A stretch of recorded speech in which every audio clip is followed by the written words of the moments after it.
America থেকে ফিরেছেন, পৃথিবী জয় করে ফিরেছেন। সারা ভারতবর্ষ তাকে নিয়ে বিরাট উন্মাদনা চলছে। তখন সেই কাশ্মীর থেকে কন্যাকুমারী সর্বত্র তাকে নিয়ে উন্মাদনা চলছে।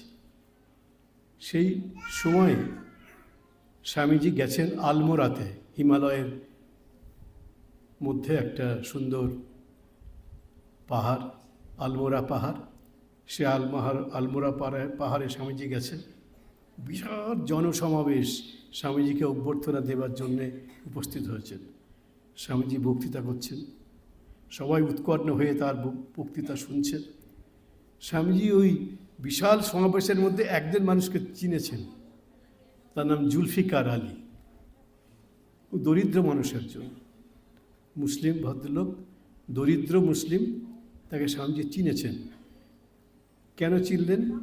যখন স্বামীজি এই পরিব্রাজক হয়ে ভারতবর্ষের এখান থেকে সেখানে ঘুরে বেড়াচ্ছেন, সে সময় একদিন ক্ষুধায় তৃষ্ণায় তিনি খুব কাতর হয়ে মাটিতে অজ্ঞান হয়ে পড়ে গেছিলেন। সেই সময় জুলফিকার তাকে দেখেছিলেন স্বামীজি অজ্ঞান হয়ে পড়ে গেছেন, এবং তার জন্য তিনি কি করবেন? গরিব মানুষ, তার তো কিছু করার নেই। তিনি তার ক্ষেত থেকে একটা শশা নিয়ে এসে, কচি শশা কেটে স্বামীজিকে খাইয়েছিলেন, এবং ওই খাওয়ার পরে স্বামীজি আবার একটু একটু করে সুস্থ হয়ে উঠলেন। স্বামীজি সেটা মনে রেখেছেন। ওই সেই বিশ্ববিজয় করে আসার পরেও স্বামীজি তাকে দেখে ওই জনসমাবেশের মধ্যে তাকে ঠিক দূর থেকে চিনেছেন, এবং সেই বক্তৃতার মধ্যেই তিনি বললেন, ওই দূরে একজন বসে আছে, ওর নামটা আমি ভুলে গেছি, জুলফিকার নামটা তার, সে স্বামীজি তখন ভুলে গেছেন। একবার তো ওই দেখা হয়েছে, তো বললেন ভুলে গেছি, কিন্তু তিনি আমার জীবন দান করেছিলেন।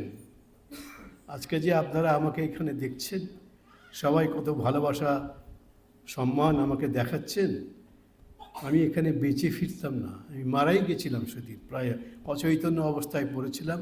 তিনি একটি শশা খায়ে আমাকে জীবন দান করেছিলেন। ওই দূরে আপনাদের মধ্যে তিনি জায়গা পাননি, ওই দূরে দাঁড়িয়ে আছেন।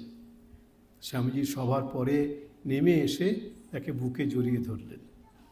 এই হচ্ছে বিবেকানন্দ, সকলের বিবেকানন্দ, তিনি সবার বিবেকানন্দ। আবার বেলুড় মঠে তার তিরোধানের অল্পদিন আগে